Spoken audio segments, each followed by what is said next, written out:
In this episode, we are going to make a complicated-sounding topic feel manageable, dealing with regulators and regulatory expectations around AI without getting trapped in fear or unrealistic promises. Beginners often imagine regulators as people who want to block technology, or they imagine regulation as a strict rulebook that tells you exactly what to do. In real life, regulatory expectations are often a mix of formal requirements, industry guidance, and common-sense principles about safety, fairness, privacy, and accountability. The challenge is that AI changes quickly, while laws and rules can take time to catch up, so organizations must act responsibly even when the boundaries are not perfectly clear. Staying aligned means building habits that regulators recognize as due care, while avoiding language that sounds like you guarantee perfection. By the end, you should understand how to think about regulatory alignment, how overpromising creates risk, and how to communicate responsibly when expectations are evolving. Before we continue, a quick note. This audio course is a companion to our course companion books. The first book is about the exam and provides detailed information on how to pass it best. The second book is a Kindle-only ebook that contains 1,000 flashcards that can be used on your mobile device or Kindle. Check them both out at Cyber.Author.me in the Bare Metal Study Guide series. A good starting point is to understand what regulators are trying to achieve, because that helps you predict what they will care about even when the exact rule wording differs by location. Regulators generally focus on protecting people, markets, and public trust, which includes preventing harm, preventing deception, and ensuring organizations are accountable for the systems they deploy. In AI, this often translates into expectations about privacy, non-discrimination, safety, transparency, and the ability to explain decisions that affect individuals. Regulators also care about whether an organization can demonstrate control, meaning it knows what systems it has, what they do, and how risks are managed.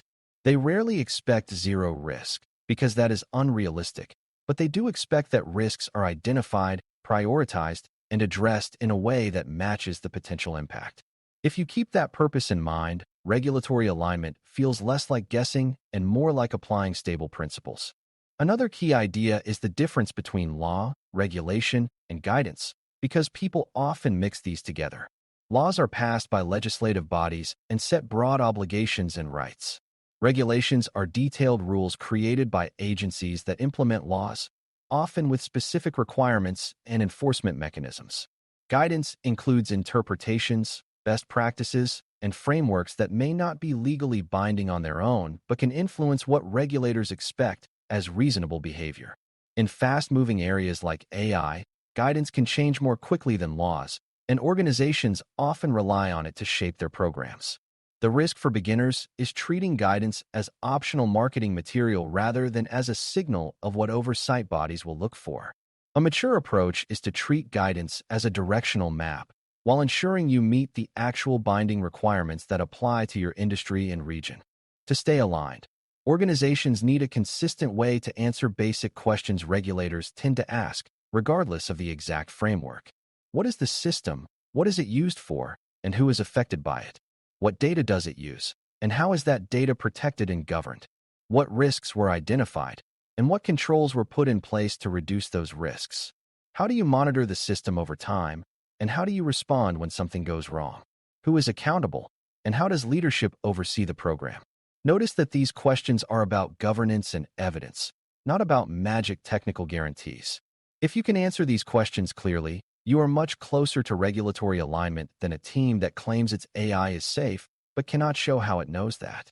Overpromising is one of the biggest traps when organizations try to sound aligned, because it creates a gap between what you say and what you can prove. Overpromising can happen in external statements, like claims to customers that AI outputs are always accurate or unbiased.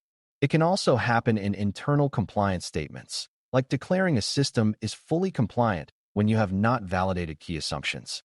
The moment a problem occurs, the promise becomes evidence against you, because it suggests you misrepresented reality.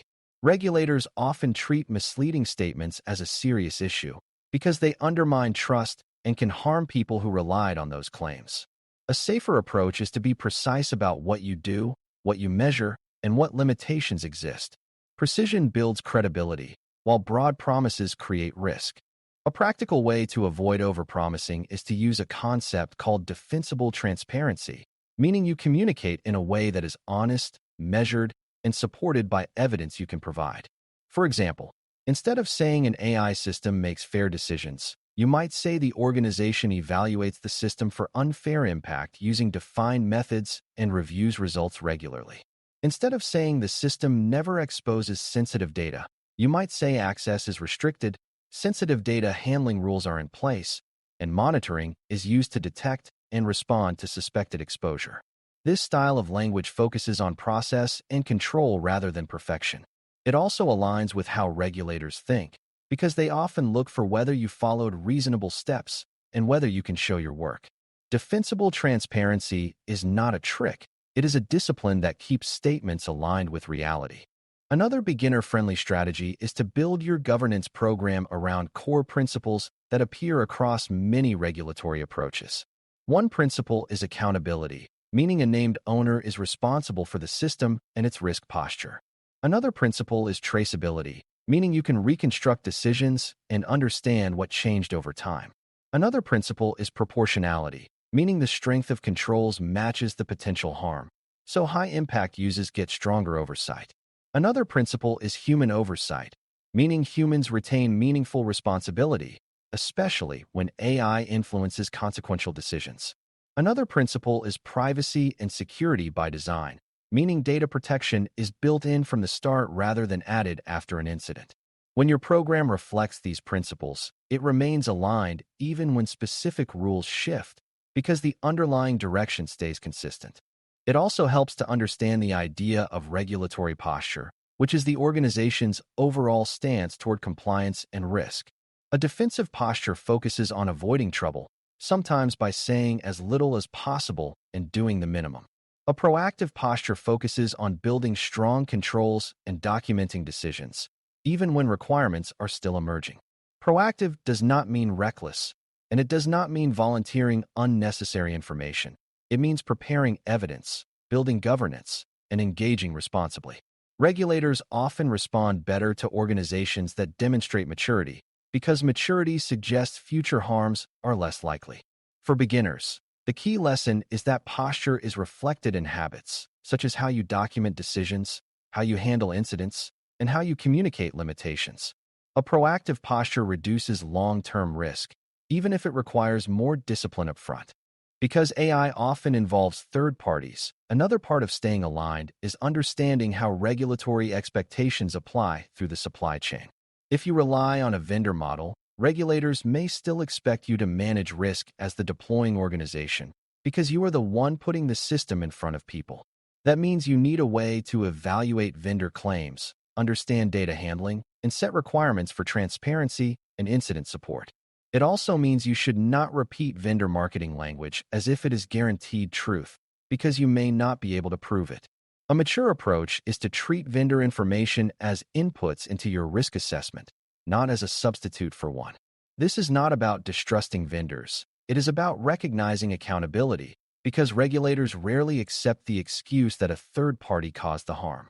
The deploying organization is expected to do due diligence and maintain oversight. Communication with regulators, auditors, or internal compliance teams also requires careful framing so you stay aligned without making commitments you cannot meet. A helpful way to think about this is to separate commitments into three types: what you do now, what you plan to improve, and what you are still evaluating. What you do now should be stated clearly and backed by evidence, like policies, logs, review records, or monitoring reports. What you plan to improve should be stated as a roadmap with priorities and timelines that are realistic, not as immediate guarantees. What you are evaluating should be stated as an open item with a clear owner and a clear plan to resolve it. This approach shows maturity because it demonstrates control over both current state and future state. It also reduces overpromising because you are not pretending everything is finished when it is not. Another important piece is how you handle gray areas, because AI regulation often includes concepts that require judgment rather than simple checkboxes. For example, what counts as meaningful transparency may depend on the audience and the impact of the system. What counts as adequate testing may depend on the stakes and on how the system is used. In gray areas, Regulators often look for reasonable methods, documentation, and consistent application, rather than for a single correct answer. That means you should document why you chose a certain approach, what alternatives you considered, and what risks remain. This documentation is not about paperwork for its own sake. It is about showing that decisions were made thoughtfully. Gray areas become manageable when you treat them as decisions to be justified, not as mysteries to be ignored. As we close, the main lesson is that navigating regulatory expectations for AI is less about memorizing rules and more about building governance habits that regulators recognize as responsible. You stay aligned by focusing on accountability, traceability, proportionality, oversight, and privacy and security practices that match the potential harm of the use case. You avoid overpromising by using defensible transparency, meaning you communicate what you do and what you measure instead of claiming perfection. You treat guidance as a signal of expectations, even when it is not strictly binding, and you manage third-party risk without repeating marketing claims as guarantees. You communicate clearly about current controls, planned improvements, and open evaluations, which keeps trust intact when things evolve.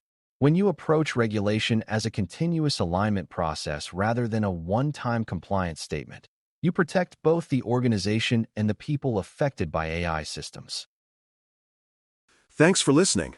For more audio courses, daily newsletters, and more, please visit BareMetalCyber.com.